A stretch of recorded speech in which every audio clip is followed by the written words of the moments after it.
Pelo sinal da Santa Cruz, livrai-nos Deus, nosso Senhor, dos nossos inimigos, em nome do Pai, e do Filho e do Espírito Santo. Amém. Pode sentar-se.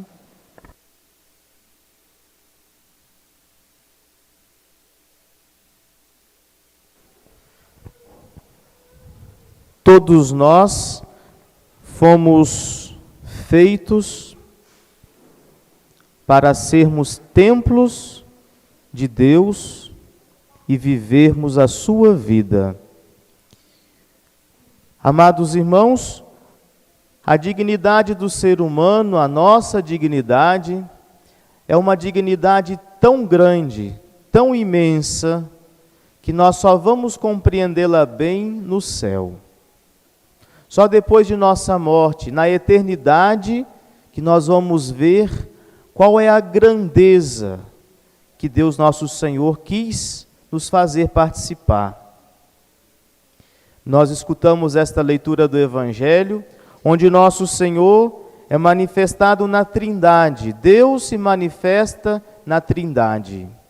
Jesus está ali, a segunda pessoa da Santíssima Trindade, que se transfigura diante daqueles três apóstolos, e Jesus chamou esses três, porque esses três eram alguns dos apóstolos que tinham alguns defeitos e que eles, na hora da paixão de Cristo, poderiam dar algum trabalho, vamos dizer assim. São Pedro, São Tiago e São João, devido aos seus temperamentos, modo de ser. E nosso Senhor se manifesta um pouco da sua divindade para aqueles homens, para que eles, na hora da paixão, pudessem lembrar daquele momento. Nós vemos a segunda pessoa em Jesus, da Santíssima Trindade. Nós vemos o Pai, Deus Pai, olhando do céu e dizendo: este é o meu Filho. E o Espírito Santo, que é essa nuvem, simbolizada por esta nuvem que encobre aquela cena celestial. Esse mistério, amados irmãos, da Santíssima Trindade, é um dos principais mistérios da nossa religião, da nossa fé. Todo católico, todo cristão tem que se curvar diante desse mistério. Um Deus que é uno e um Deus que é trino, três pessoas. O saber que Deus existe e é um só, nós conseguimos pela nossa própria conclusão, pelo nosso próprio raciocínio, que Deus governa o mundo, Deus governa os astros, tudo tem que ter um princípio, mas que Deus são três pessoas, nós não poderíamos saber.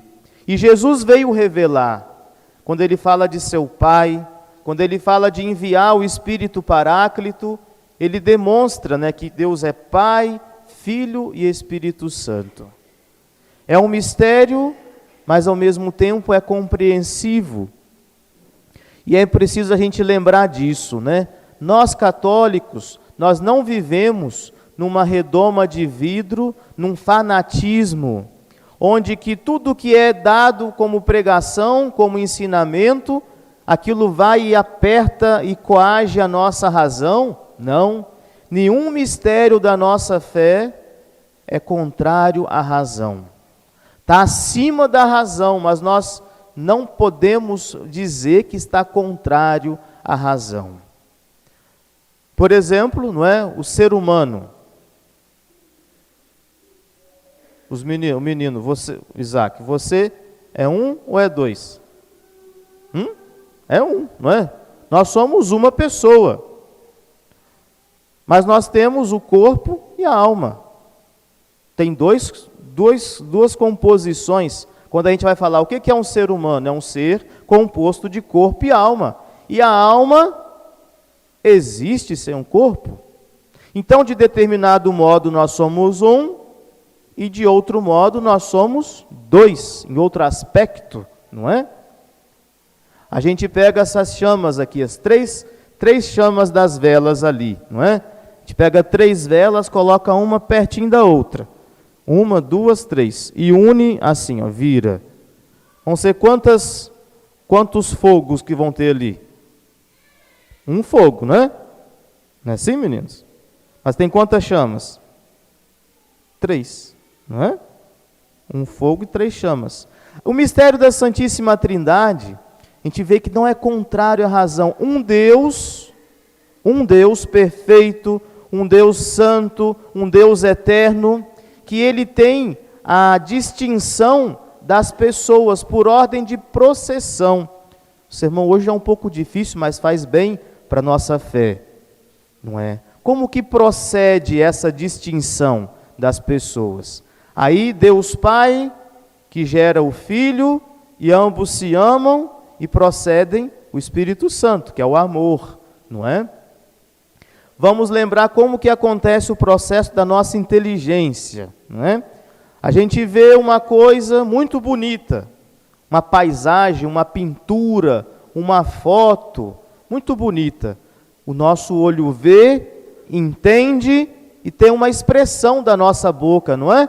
Ou do nosso gesto, há um sinal, há uma palavra, um verbo, que lindo, não é? Uma expressão que sai, não é? E aquilo acontece uma consolação dentro da gente, o belo agrada a gente, né? E aí a gente ama aquilo, aquela coisa que é bela, não é?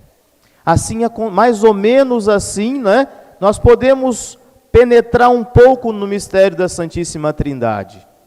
Deus Pai contempla a si mesmo, olha para si próprio, e essa expressão dele é a palavra de Deus, que é o Verbo eterno, o Verbo que se encarnou é Jesus, a expressão do Pai de si próprio é o Verbo. Aí procede, gera a segunda pessoa.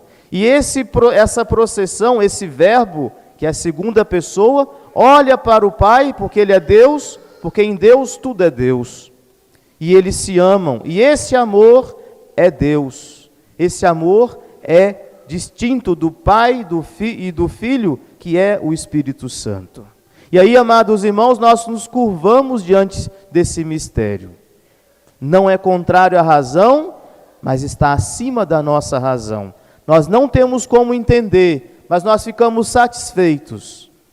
E assim que Santo Agostinho, na sua inteligência descomunal, queria entender a Santíssima Trindade, esse mistério.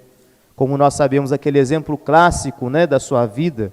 E ele na beira da praia meditando, penetrando no mistério, fazendo raciocínios, tirando conclusões. Aí ele vê um menino fazendo um buraquinho, ia na água, pegava uma concha, colocava a água dentro do buraquinho. Voltava lá, pegava a água, botava no buraquinho. Aí ele falou, o Santo Agostinho, o santo viu, o menino falou: o que você quer fazer aí? Eu vou colocar a água do mar toda nesse buraquinho. Aí ele riu, mas você nunca vai conseguir. Aí o menino falou para ele: também o senhor nunca vai conseguir entender o mistério da Santíssima Trindade, não é? A nossa razão é consolada, não é? Pelo raciocínio, mas ao mesmo tempo ela não entende. Aí entra a nossa humildade, que nós temos que ceder, nós temos que nos curvar diante da revelação divina. Coisa que muitos não fazem. Os protestantes, por exemplo, eles vão mais pela razão, interpretam a Bíblia ao pé da letra, e outras seitas não fazem isso. Mas o católico verdadeiro se curva diante do ensinamento da igreja, que é proposto pela igreja, que é proposto pelo Papa. É aquela frase, Roma locuta causa finita. Nós temos uma doutrina que vem dos apóstolos, do Santo Padre, dada por nosso Senhor Jesus Cristo. E, amados irmãos, esse Deus grandioso, que nós não conseguimos entender, Ele quer habitar dentro da gente. Ele quer que o nosso corpo seja a sua habitação. Por isso que Ele fez a nossa alma. A gente vai lá no livro do Gênesis, quando Ele criou Adão e Eva, diz lá, o autor diz: criemos o homem à nossa imagem e semelhança. A imagem desse Deus, que é Pai, Filho e Espírito Santo. E aí infunde a alma naquele corpo de Adão e Eva. E aí aquele ser, não apenas agora um corpo, vira algo espiritual. Nós não somos como os animais, nós temos algo acima deles, destinados, não é? Essa alma nossa, e depois também no juízo final com o nosso corpo, está destinado a viver eternamente com Deus no céu, a participar da sua vida aqui na terra e viver com Deus no céu. Por isso que São Paulo fala nessa epístola, nós temos que viver para a santidade. Nós somos resgatados depois do pecado de Adão e Eva. Jesus nos banhou com seu sangue, deixou a igreja com os sacramentos, com o batismo, com a Eucaristia, com a confissão, para que nós pudéssemos ser banhados continuamente com essa redenção divina do Verbo encarnado. E assim, amados irmãos, temos que viver uma vida de santidade, temos que viver uma vida digna de filhos de Deus, respeitando o nosso corpo, respeitando o corpo do próximo. São Paulo fala aqui da impureza, eu ser puro, eu ser casto, eu ajudar o meu próximo a ser puro, a ser casto. Esposos, namorados, crianças, sacerdote, nós temos que ser puros e castos. O mundo é avassalador, a nossa natureza humana também é avassaladora. E o demônio pega isso e tenta penetrar, fazer penetrar na nossa alma essas imundícies, essas nojeiras. E aí, amados irmãos, nós olhamos para a nossa situação. Nós vamos ficar no barro ou vamos ser santos? Nós vamos buscar o que é de Deus ou a imundície? São Paulo fala, esses atos impuros são próprios daqueles que não conhecem, das nações que não conhecem a Deus. E, amados irmãos, toda a graça que Deus dá a gente e que a gente procura ou devemos procurar está acima da força da tentação e do pecado. Assim os nossos membros vão servir a Deus, não à carne. Vão servir ao Espírito e não ao pecado. Nosso corpo estará pronto para ir para o céu, não para se condenar. Naquela passagem onde nosso Senhor, para terminar a nossa meditação, nosso Senhor caminhava sobre as águas e aí parecia um fantasma. E os apóstolos estavam pescando. E eles começaram a ficar com medo. E aí teve um apóstolo que olhou e disse, Dominus es. Era São João. Ele é denominado apóstolo casto. Porque ele seguiu a nosso Senhor ainda muito cedo, na sua juventude. E ele não morreu mártir. Foi o único que não morreu mártir.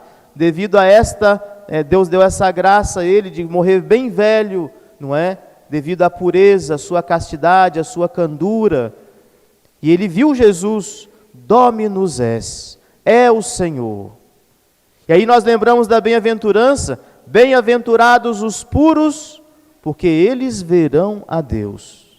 São Luís Gonzaga, ele fazia tanta mortificação com as suas vistas, até nas coisas que são boas e apreciáveis, lícitas, que não são pecados, ele guardava, ele dizia, eu vou guardar os meus olhos para ver a Deus no céu. Padre, a minha situação é lastimável. A minha situação é de derrota nesse campo da pureza, da castidade. O que nós temos que fazer? Primeiro, pegar firme com a confissão frequente. 10 em 10 dias, toda semana se confessa. Tendo ou não coisa grave na sua alma, confessa. Comungue todos os domingos. Reze todo dia de manhã 3 Ave-Marias e a consagração. O demônio foge da nossa vida. É fácil agradar a Deus, porque a força vem dele. Como também é fácil desagradá-lo. Padre, a minha vida passada. Aí nós olhamos para os santos. Santa Maria Madalena. Santa Maria Madalena era uma pecadora pública, era uma mulher adúltera. Ela ganhava a vida com os pecados. E aí ela se converte, ela começa a amar Jesus. Ela escuta a palavra de nosso Senhor, certamente escutou essa palavra de Jesus, bem-aventurados os puros, porque eles verão a Deus. E ela se converte, ela tem uma intimidade profunda com Jesus. E ela busca viver tanto esse amor de Deus, que Jesus falou, muito lhe foi perdoado, porque muito amou. E o amor purificou Santa Maria Madalena. Certamente depois ela continuava tendo tentações, ocasiões, mas o amor de Deus superou tudo. E, amados irmãos, como que a igreja é mãe misericordiosa, não é? Independente de se é inocente ou se é pecador. Na ladainha de todos os santos, eu sempre gosto de mostrar isso. Na ladainha de todos os santos, que a Santa Igreja reza, nós rezamos, tem lá a divisão dos santos, né? Tem os apóstolos, a classe dos apóstolos, a classe dos confessores, a classe dos mártires, não é? A classe das virgens, e sempre nomeando aquele santo principal, como os apóstolos começam com São Pedro, depois vem os monges, São Bento, e das virgens, a primeira a ser invocada é Santa Maria Madalena. O que ela não conseguiu pela vida, ela conseguiu pelo amor e pela graça, pela penitência. Então, amados irmãos, que possamos viver na santidade, sermos templos vivos e santos do Divino Espírito Santo, de Deus em nós. Vamos fugir das ocasiões, vamos buscar a Deus, buscar a religião, a oração, a penitência. Quaresma é para a gente pensar nisso. Temos que ser homens e mulheres castos. E Deus nosso Senhor nos dá a graça. Louvado seja nosso Senhor Jesus Cristo. Em nome do Pai, do Filho e do Espírito Santo. Amém.